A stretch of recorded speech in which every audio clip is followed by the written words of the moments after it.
사람에게는 누구에게나 자랑하고 싶은 자랑하고 싶은 마음은 있을 것입니다. 그렇죠? 자랑하고 싶은 마음은 있지만 자랑을 자칫 잘못하면 그 자랑으로 인해서 괜히 어떤 자기 자신의 과시가 되고 또 교만하다는 소리를 들을 수도 있고 또 상대방에게 어떤 눈길을 찌푸리게 하는 그런 상황이 올 수도 있기도 하고 여러 가지가 이제 있기 때문에 자랑하고 싶은 마음은 있지만 쉽게 자랑하지 못하는 그런 경우들이 많이 있습니다. 그래서 어떻게 자랑을 해야 하는가? 자랑을 해야 되는데 그 자랑을 정말로 잘할 수 있는 그 자랑은 그렇게 하는 것은 어떤 것이 있는가? 스마트 자랑 방법이라고 해서 소개하는 글이 있더라고요. 거기에 보니까 뭐라고 얘기하냐면 동일한 자랑에 대해서 빈도를 줄여라 이렇게 얘기합니다. 아무리 예쁘고 멋진 그런 얼굴을 가졌다고 해도 계속 보면 질리는 법이기 때문에 하물며 자랑을 계속해서 늘어난다면 사람들은 처음에는 그것을 좀 반긴다 하더라도 그것이 계속되면 좀 짜증스러운 것이죠.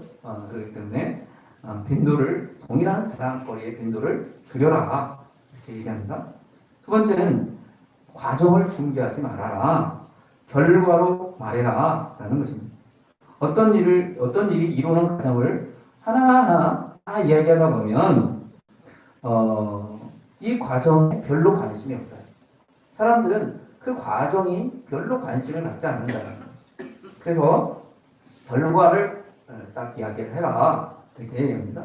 세 번째는 비포와 애프터를 어필하라. 어떤 과정을 쭉 이야기하는 것이나 변화의 과정을 쭉 설명하는 것이 아니라 예전에는 이랬었는데 지금은 이랬다 라고 하면서 딱 비교를 하면 정확하게 사람들이 수긍을 한다는 것이죠. 네 번째는 차라리 솔직하게 말해라. 누가 봐도 자랑인데 아닌 척 하면서 자랑을 하는 경우가 있다는 것이죠.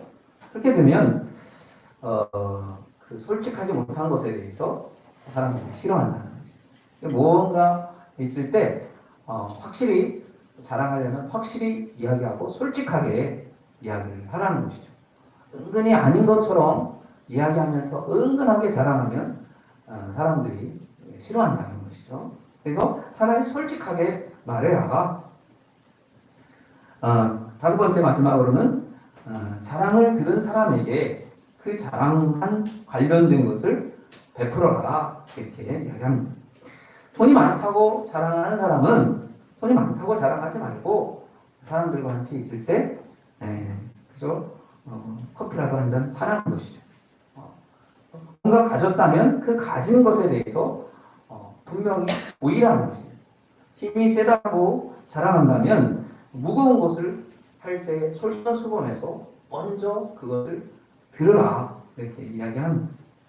그래서 솔선수범하고 그것을 자랑을 했다면 그대로 그것을 베풀어라. 이것이 어쩌면 자랑을 잘하는 방법이다 이렇게 소개를 하고 있습니다. 결론은 뭐냐면 다른 사람에게 박수를 기대하지 말고 스스로 만족함에 기대라는 것입니다. 누군가가 나를 박수 칠 것이라고 하는 기대하지 말고 내 스스로 나 만족하는 것에 기대하라는 것입니다. 내가 막 칭찬한다고 해서 다른 사람이 막 그걸 가지고 오랫동안 생각한다든가 그거 가지고 뭐 이렇게 얘기를 하는 것은 아니라는 거예요. 들을 때만 그냥 수긍하고 결과적으로는 그렇게 막 다른 사람에 대해서 그렇게 사람들이 많이 관심을 갖지 않는 거예요. 내가 아무리 많이 자랑을 한다고 해서 사람들이 그걸 별로 기억을 못한다는 것이죠. 그래서 스스로 만족함에 기대를 하라라고 그렇게 이야기를 하고 있습니다. 이것이 이제 작가 김재성의 프롬치라고 하는 글에서 내용이 나오는 것을 보게 되죠. 우리는 지금까지 이제 고린도 말씀을 지금 묵상을 하고 있습니다. 근데 오늘 보니까 31절에 뭐라고 바울은 결론을 내고 있냐면 31절 기록된 바 자랑하는 자는 주 안에서 자랑하라 함과 같게 하려 함이라 라고 얘기를 합니다. 자랑하고 싶다는 사람들 다 자랑하고 싶은 그런 마음이 분명히 있는데 자랑을 하려면 주 안에서 자랑을 하라 이렇게 이야기를 하고 있다는 겁니다. 자, 우리 고린도 교회의 모습을 이렇게 쭉 보면 바울은 고린도 교회에 이제 편지를 쓰고 있죠. 편지를 쓰면서 먼저 교회에 대해서 하나님의 교회다라고 고린도 교회를 칭찬합니다. 그리고 고린도 교회에 대한 감사를 하고 있습니다. 그리스도 교회에 대한 감사는 어떤 감사였었습니까? 그들에게는 언변이 좋았고 지식이 풍족했습니다. 그걸 가지고 그리스도의 증거를 하는 그 모습, 그리고 그 과정 속에서 견고해지는 그 과정을 보면서 바울은 감사한다라고 이야기를 했습니다. 뿐만 아니라 그 교회는 은사의 부족함이 없었다. 그리고 그 은사를 가지고 예수 그리스도의 나타나심을 기다리고 있었다. 하면서 바울은 고린도 교회를 칭찬을 하고 있습니다. 그런데 고린도 교회에 대한 그런 칭찬도 있지만 고린도 교회에 문제도 있었다라는 것이죠. 고린도 교회의 문제의 소식을 바울은 이제 접하게 되죠. 궁극적으로 바울이 고린도 교회에 편지를 쓰는 것은 고린도 교회에 문제가 있기 때문에 그 고린도 교회의 문제를 해결하고 싶은 것이 바울의 궁극적인 목적이죠. 이 편지를 쓰는 목적이 거기에 있습니다. 물론 이제 교회를 칭찬도 하고 감사도 하죠. 이렇게 감사도 합니다. 바울이 먼저 이제 감사의 조건부터 이야기를 하는 것이죠. 가끔 이제 라디오를 이렇게 들다 보니까 어떤 그 멘트가 나오는데 어떤 사람을 이야기할 때 먼저 칭찬을 하고 그 다음에 이제 안 좋은 이야기를 하는 것이 있고 두 번째는 먼저 안 좋은 얘기를 하고 나중에 칭찬하는 것이 있고 이렇게 있는데 사람들의 기억 속에는 먼저 칭찬한 것에 먼저 기억을 한다라고 합니다. 그래서 어떤 것을 지적할 때 먼저 칭찬을 하고 나중에 이제 지적할 걸 지적하라 이렇게 얘기를 하더라고요. 사람들은 먼저 들은 말을 먼저 우선으로 각인을 한다는 거예요. 그 사람에 대해서 평가를 할 때 좋은 평가가 있고 나쁜 평가가 있을 때 먼저 좋은 이야기를 먼저 하면 그 말을 먼저 기억에 담는다라고 얘기를 그렇게 하더라고요. 바울이 그것을 알았는지 모르지만 바울도 항상 어떤 이야기를 할 때 자기가 할 이야기가 분명히 있는데 그 이야기를 하기 전에 그 교회에 대한 칭찬과 그 교회에 대한 감사 이런 것을 먼저 이제 이야기를 하고 있는 것을 보게 되죠. 그래서 바울은 고린도 교회에 감사와 칭찬을 이야기합니다. 그리고 이제 본론적으로 자기가 할 이야기를 하고 있는. 근데 고린도 교회에는 어떤 문제가 있었다는 그 문제가 뭐였냐면 분쟁이었던 것이죠. 분쟁. 누구를 통해서 듣게 됩니까? 글로에라고 하는 성도를 통해서 분쟁이 있다는 소식을 들었습니다. 그래서 거기는 뭐 아볼로에게 속했다, 바울에게 속했다, 게바에게 속했다, 그리스도에게 속했다 이렇게 하면서 서로의 그런 자기의 그런 주장들, 그런 관심들을 가지게 됩니다. 근데 거기에 이렇게 그 근본적인 원인을 보니 뭐에 있었냐면 세례에 있었다. 세례를 누구한테서 받았느냐? 아볼로에게서 받았느냐? 아니면 바울에게서 받았느냐? 아니면 베드로에게서 받았느냐? 아니면 뭐 이것도 아니고 저것도 아니고 나는 중간이다 이렇게 하는 그런 나는 예수님에 속한 사람이다 이렇게 하면서 나름대로 자기의 소속에 대해서 굉장한 자부심과 긍지를 가지고 있으면서 나는 누구한테 세례를 받았다. 이것을 가만히 생각을 해보고 거기에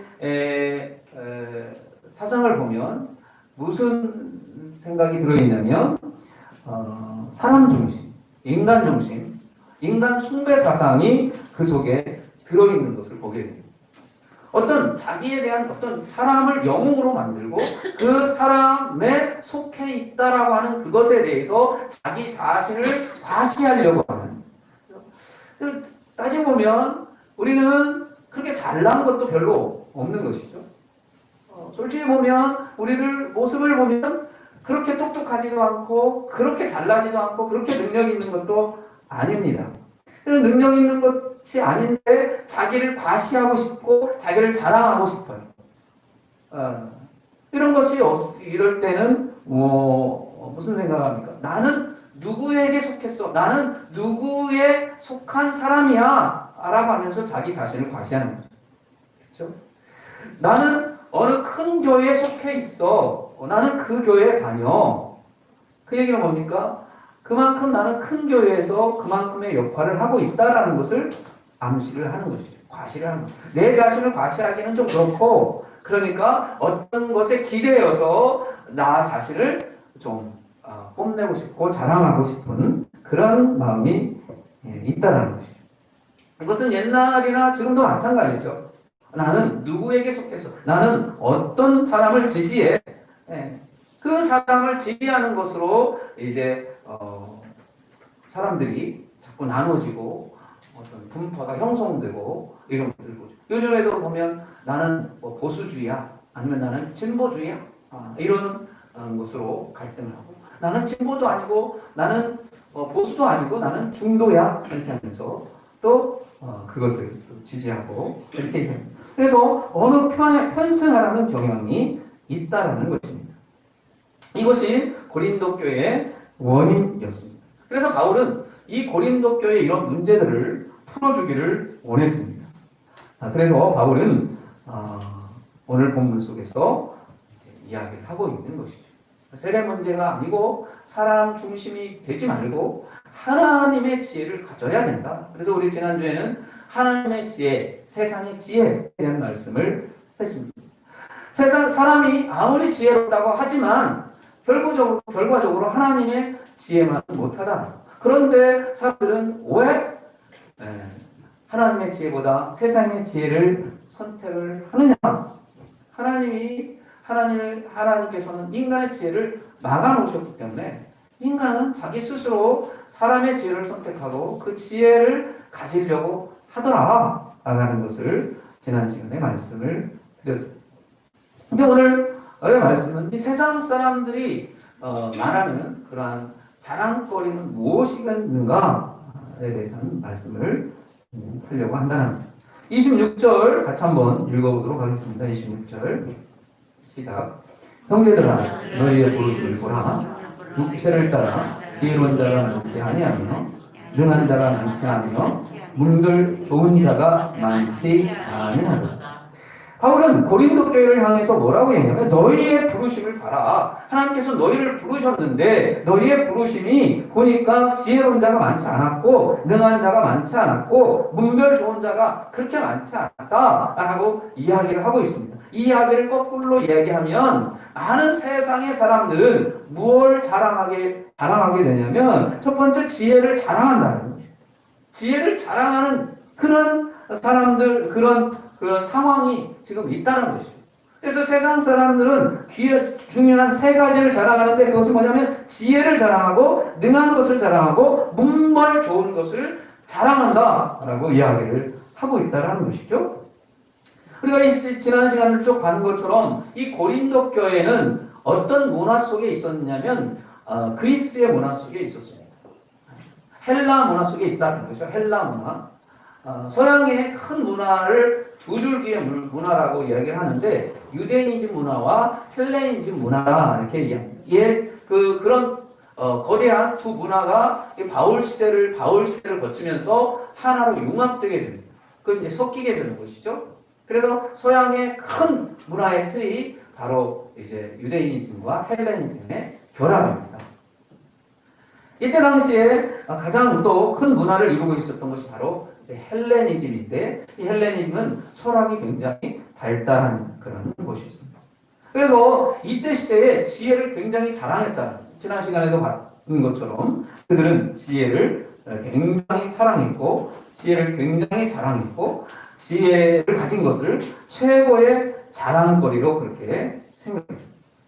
요즘에 나훈아 씨가 부른 테스 형의 노래가 가끔 이제 많은 사람들에게 회자되고 있고 국회에서도 테스 형의 노래가 틀려졌다라고 하는 이야기가 있습니다. 테스 형이 누군가 보니까 소크라테스라는 것이죠. 네, 소크라테스가 살고 있었던 이 당시에 사람들은 지혜를 굉장히 사랑했고 그것을 굉장히 자랑하고 다녔어요. 이 사람들이 소피스트라고 하는 사람들입니다. 언변이 좋았고 지식이 많았고 그래서 그걸 가지고 굉장히 자랑을 거리를 삼고 그런 자랑거리로 그렇게 했습니다. 뿐만 아니라 언변술사들이 결국 출세를 많이 했고 지식을 많이 가진 사람들이 권력을 잡게 되었다는 것이죠. 지식층들이 어떤 사회의 주류를 이루고 주류층이 되어 가고 있는 그런 시대였다는 것이죠. 지금 오늘날 우리 한국 사회도 가만히 보면 어떤 사회입니까? 지식층이 주류로 세워지는 그러한 사회이지 않습니까? 그렇죠? 대부분 많은 사람들이 대학을 다 다녔어요. 예전엔 대학 나온 사람들이 별로 없었어요. 그런데 지금은 거의 다 대학을 다 나왔어요. 거의 다 저 지식층들인 것이죠. 요즘은 너무 고급 지식이 되어가지고 대학 뿐만 아니라 박사 학위까지 다 받은 사람들도 취업의 자리가 별로 없다는 거예요. 며칠 전에 어떤 분이 왔었는데 그분이 박사 학위를 받았어요. 박사 학위를 받았는데 갈 데가 없는 거예요. 취업할 데가 없는 거예요. 취업 자리가 없는 거예요. 그만큼 우리 한국 사회가 지식층의 사회가 되었다는 거예요. 왜 그렇습니까? 지식을 자랑하니까. 많이 배운 것을 자랑하니까. 지혜를 자랑하니까. 자기 지혜로 어떤 것을 하려고 하니까 그죠? 많은 사람들이 다 지혜, 지식, 대학 이렇게 하다 보니까 우리 사회가 지식층의 사회가 되었다는 거예요. 너나 하나 없이 다 똑똑합니다. 다 지식층이 있어요. 지혜가 있어요.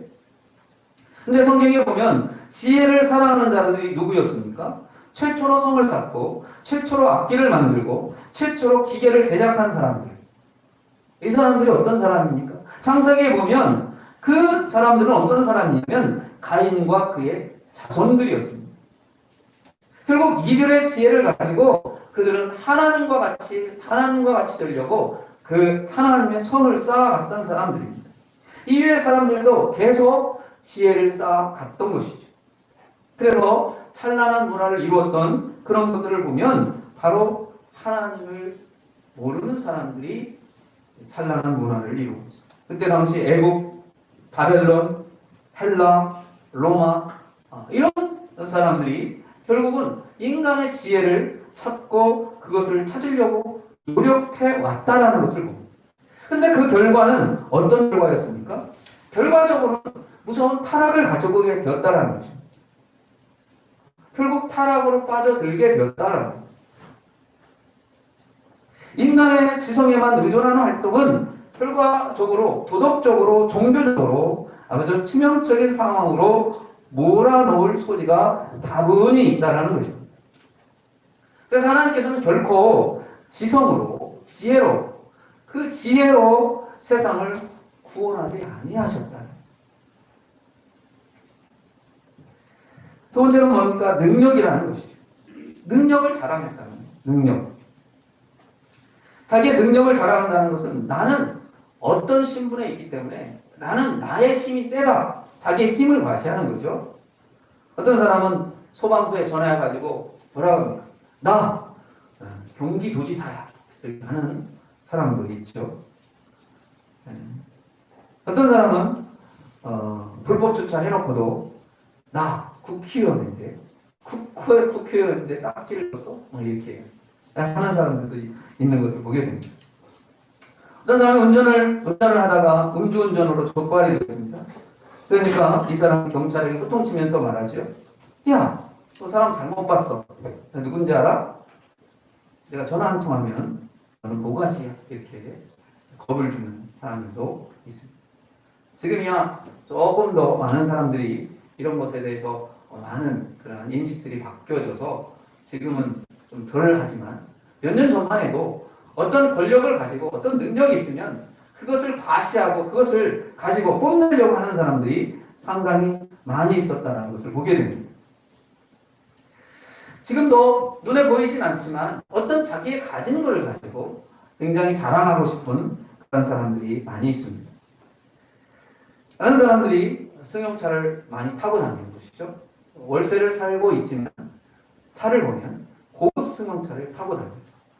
그리고 집은 아파트가 그 서민 아파트 있잖아요. 그 임대 아파트. 집은 임대 아파트 살지만 그 앞에 있는 그 아파트에 있는 차들을 보면 굉장히 고급 차들이 많다는 거죠. 왜 그렇습니까? 고급 차를 타고 다니면 사람들이 뭔가 다르게 본다는 거죠. 보이는 것, 그 보이는 것에 대해서 뭔가 보이려고 하는 자기 능력의 과시를 하고 싶은 그런 마음이 있다는 거죠. 솔직히 어느 호텔이나 이런 데 갈 때 그냥 작은 차, 소형차 타고 가면 좀 무시를 당하는데 고급차 타고 들어가면 굉장히 달라요. 그러다 보니까 고급차를 타고 다니는 그런 경우가 있죠. 뿐만 아니라 어떤 직업에 있어서도 어떤 능한 그런 직업을 갖기를 원하죠. 그래서 예전에 많은 사람들이 원하는 직업이 어떤 직업이었습니까? 끝에 사자로 끝나는 직업이었잖아요. 무슨 사입니까? 의사, 변호사, 판사 이런 직업을 가지려고 했다. 끝에 사자가 붙으면 뭐 열쇠 뭐 무슨 그런 이야기들이 상당히 많이 있었던 것을 보게 됩니다. 그래서 이제 그 이후에 어떤 직업이 있는지 요즘은 사자를 안 붙인 직업이 별로 없습니다. 다 뒤에다가 다 사 붙여요. 간호, 예전에는 간호원이라고 그러는데 지금은 간호사라고 그러죠. 미용사라고 그러죠. 환경미화원이라고 그랬는데 지금 뭐라고 그러죠? 그것도 끝에 사자를 붙여요. 요즘은 다 거의 다 끝에 다 사자를 다 붙여요. 변리사, 변호사, 거의 다 이제 다 사자, 환경관리사 이렇게 하면서 다 이제 사자로 끝나게 되는 것을 보게 되죠. 왜냐하면 그 자기 직업으로 과시를 하려고 하는, 자기 능력으로 과시를 하려고 하는 이런 것들이 바로 그런 시대의 흐름인 것이고, 이런 것들이 바로 바울 시대에도 그런 걸 가지고 있습니다. 자기의 권력을 가지고 자기의 세를 과시하겠다라는 것이 세상의 그런 자랑거리였다라는. 그 다음에 문벌을 굉장히 중요시했다라는 것이죠. 헬라 속에서 그 사람들은 문벌을 굉장히 좋아했습니다. 문벌을 얘기했다는 건 뭡니까? 나는 어느 문화생이나 나는 누구의 제자야 라는 것을 굉장히 중요시했다. 소크라테스, 플라톤, 아리스토텔레스 이렇게 하면서 자기의 어떤 계보, 족보, 어떤 문벌, 학벌 이런 걸 굉장히 중요시했던 것이죠. 지금도 이런 것들은 여전히 존재하고 있습니다. 어느 대학에 나왔느냐? 소위 말하는 스카이 대학. 나는 스카이 대학에 있어. 이런 것들을 자랑하는 거죠. 해외에 하버드, 옥스퍼드 이런 좋은 학벌을 자랑하죠. 그걸 가지면 굉장히 사람들이 존경하고 어쩌면 우러러보는 그런 마음들이 있기 때문에 사람들은 그것을 굉장히 자랑하고, 바울 시대도 이런 것들을 굉장히 자랑하고 있었는데 그런 것들이 여전히 지금도 마찬가지로 조금씩 변화가 되어 있지만 여전히 세상의 자랑거리는 그런 것들을 가지고 자랑을 한다는 거죠. 돈을 가지고, 권력을 가지고, 자기 가지고 온 문벌을 가지고, 이런 걸 가지고 자랑을 한다는 것입니다. 이렇게 자랑하는 그런 시대에 바울은 뭐라고 얘기합니까? 이렇게 자랑하기 좋아하는 그들에게 바울은 로마서 고린도전서 9장 16절에서 이렇게 얘기합니다. 내가 복음을 전할지라도 자랑할 것이 없으면 내가 부득불한 일입니다. 만일 복음을 전하지 않으면 내가 화가 있을 것이미로다 라고 얘기합니다. 전할 때에도 나는 자랑하지 않겠다라고 이야기를 하는 거죠. 자, 고린도 교회의 이런 사회적 상황 속의 그런 자랑거리가 그냥 사회에서만 일어나는 것이 아니죠. 이런 것들이 교회 안에서도 동일하게, 물론 똑같은 그런 것들은 아니지만 동일하게 교회에서도 이런 것들 비슷하게 교회에도 자랑하려고 하는 자랑거리들이 있다는 거예요. 고린도 교회에 어떤 자랑거리들이 생겨납니까? 나는 누구로부터 세례를 받았느냐? 나는 누구의 출신이냐? 바울의 출신이냐? 아니면 아볼로 출신이냐? 자기의 출신, 자기의 계보를 거기서 따지기 시작하는 것이죠. 조금 더 다른 형태로 교회에서는 나타나고 있는 것이죠. 그렇죠? 그런 형태로 나아가고 있어요. 그래서 바울은 이런 것들을 조심하라는 것입니다. 그래서 10장 12절에서 뭐라고 했냐면 그런즉 선줄로 생각하는 자는 넘어질까 조심하라. 함부로 자랑하지 말라라는 것입니다. 그러면서 오늘 26절은 이렇게 얘기합니다. 26절 같이 한번 다시 한번 읽어보도록 합시다. 아까 읽어봤지만 다시 한번 이 말씀을 새로운 시각에서 다시 한번 읽습니다. 형제들아 너희의 부르심을 보라. 육체를 따라 지혜로운 자가 많지 아니하며 능한 자가 많지 아니하며 문벌 좋은 자가 많지 아니하더라. 자, 너희들을 보라. 세상은 이런 걸 가지고 자랑하는데 너희들을 보라. 너희의 부르심을 봐라 라고 얘기했을 때 하나님께서 불렀을 때 지혜로운 자가 많았느냐? 그렇지 않았다. 능한 자가 많았느냐? 그렇지 않았다. 문벌 좋은 자가 많지 많았느냐? 그렇지 않았다라는. 그런 걸 가지고 하나님이 너희를 부르지 않았다라는 것이죠. 그런데 어떻게 돌아가고 있습니까? 다시 또 그 자리로 돌아가. 참 사람의 심리를 대변하고 있는 것이죠. 사람의 심리는 어떻게 하고 싶어요? 자랑하고 싶다는. 하나님께서는 그렇지 않은 사람들을 불러 모았어요. 그저 능한 자도 별로 없었고 자랑거리도 지혜 있는 사람들 별로 없었고 문별 좋은 사람도 별로 없었어요. 근데 그 사람들만 이렇게 한 곳으로 모아놨어요. 그 사람들을 모아가지고 하나님의 일을, 하나님의 사역을 이루셔요. 근데 이런 사람들이 모여서 또 거기서 또 뭘 합니까?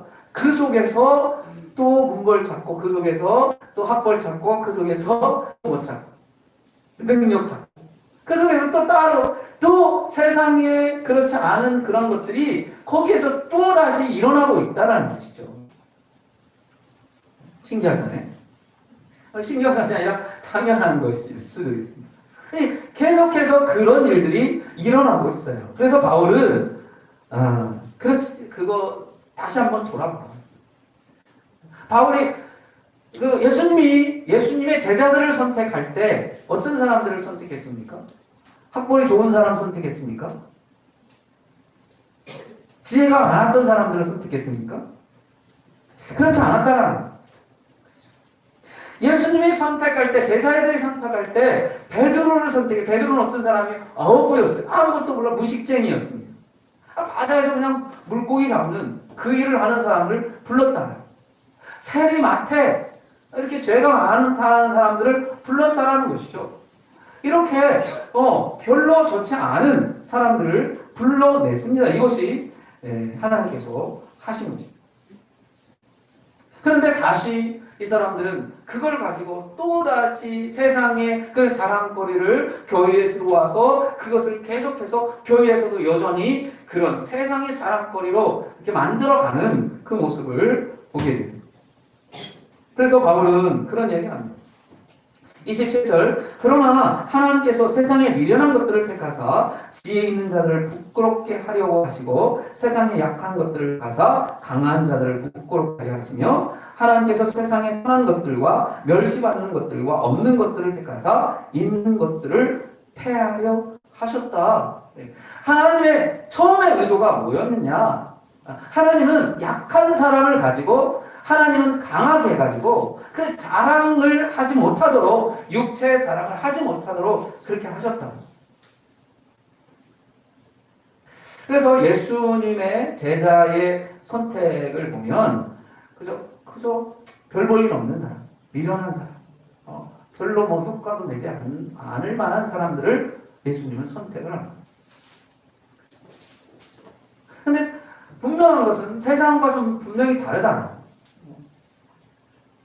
세상은 뭘 자꾸 선택합니까? 무능한 사람 선택합니까? 아니면 똑똑한 사람 선택합니까?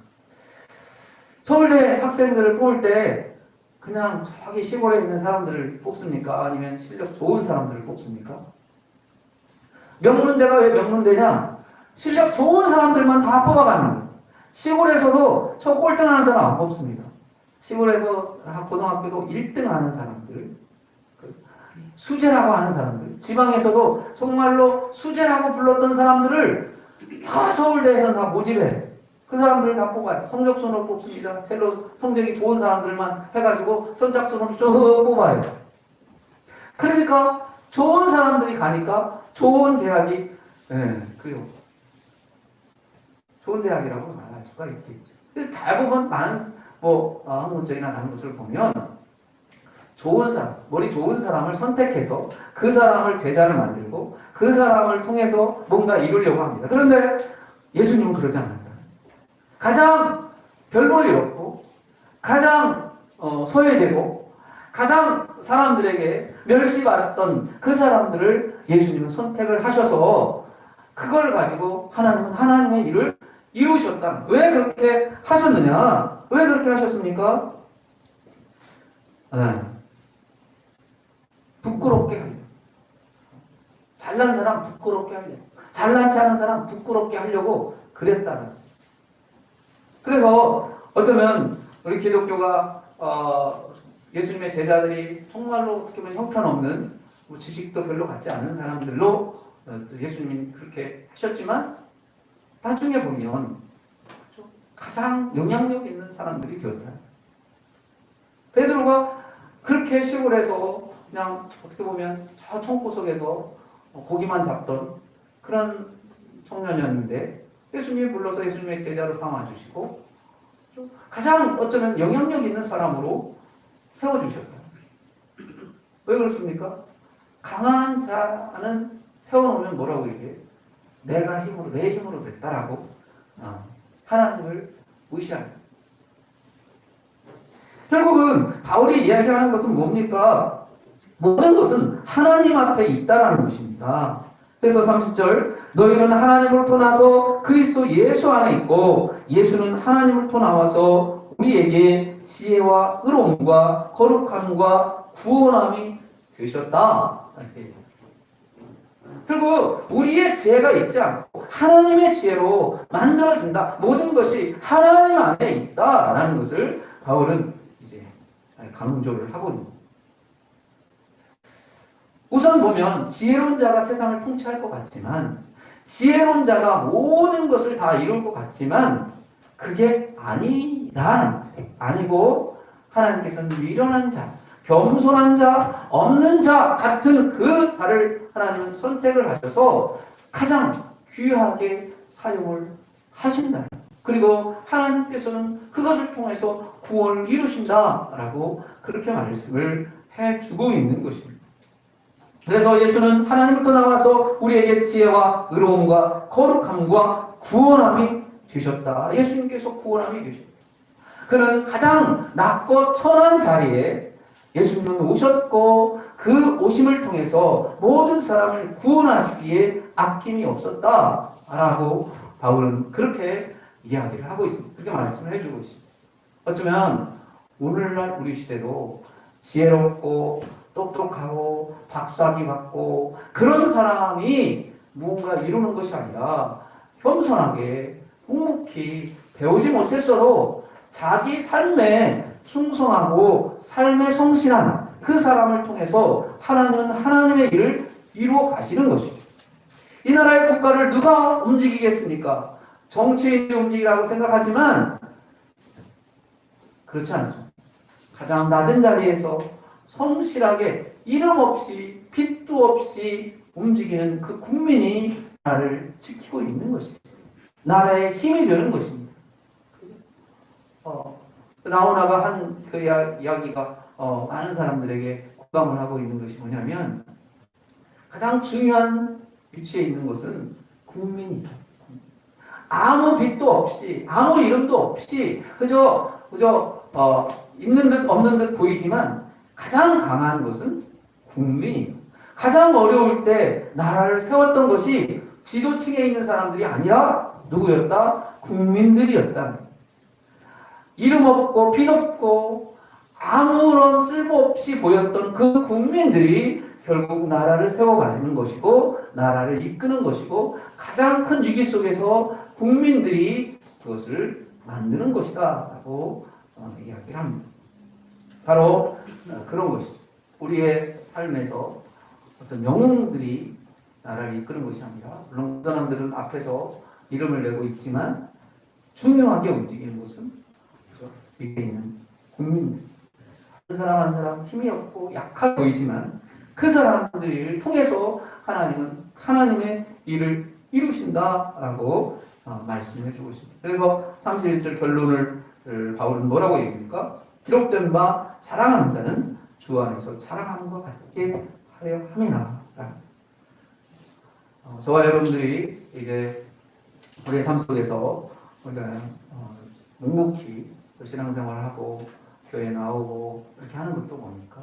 내 이름을 내는 것이 아니라, 내가 잘난 것이 아니라, 내가 겸손하지만 겸손하게 우리는 하나님 앞에 무릎을 꿇고 내 명성을 나타내는 것이 아니라, 내 주의를 나타내는 것이 아니라, 나를 자랑하는 것이 아니라, 정말로 우리는 교회에 나와서 하나님 앞에 겸손하게 무릎 꿇어 하나님을 찬양하고 하나님의 영광을 높이고, 결국 이렇게 하나님의 영광을 높일 때 하나님은 분명 우리를 통하여 하나님의 나라를 이루고 구원함을 더하고 구원하는 수를 날마다 더하게 하시는 줄을 믿습니다. 저와 여러분들이 힘써 제자리에서 성실하게 최선을 다하며 살아가는 귀한 은혜가 저와 여러분들에게 있기를 주님의 이름으로 축원드리겠습니다. 기도합니다. 사랑하는 하나님, 감사합니다. 오늘 바울이 우리에게 주셨던 말씀을 다시 한번 기억을 해봅니다. 바울 시대에 당시에 많은 사람들이 자랑하고 있었습니다. 지혜를 자랑했고, 능는 것을 자랑했고, 문벌 좋은 것을 자랑했습니다. 그러나 하나님께서는 그것을 통해서 하나님께서는 하나님의 일을, 하나님의 구원을 이루신 것이 아니라 미련한 자를 선택했고, 또 약한 자들을 선택했고, 천한 것과 멸시받는 사람들을 선택해서 하나님은 그 가진 자들을 부끄럽게 하려고 하셨고, 하나님은 그것을 이루셨습니다. 예수 그리스도께서도 가장 낮은 모습으로 이 땅에 오셨고, 예수님은 제자를 선택할 때도 똑똑한 사람을 선택한 것이 아니라 가장 나약하고 약한 사람들을 선택해서 하나님의 일을 이루어 가셨습니다. 결국은 하나님이 이루실 때에 그 일이 이루어진다고 하는 사실을 우리에게 말씀해 주고 있습니다. 내가 잘나서, 내가 똑똑해서, 내가聪명해서, 내가 지혜로워서 어떤 일이 이루어지는 것이 아니라 결국 하나님이 하실 때에 이루어진다라고 하는 그 사실을 우리에게 말씀해 주고 계십니다. 사랑하는 하나님, 우리가 겸손히 하나님의 뜻을 기다리게 하여 주시고, 우리가 있는 그 자리에서 성실하게 최선을 다하는 귀한 삶을 살아갈 수 있도록 도와 주시옵소서. 모든 것이 하나님 앞에 있다라고 하는 그 사실을 인정하고 기억하고 또 그것을 겸손하게 받아들일 수 있도록 도와 주시옵소서. 예수님의 이름으로 기도드리옵나이다. 아멘.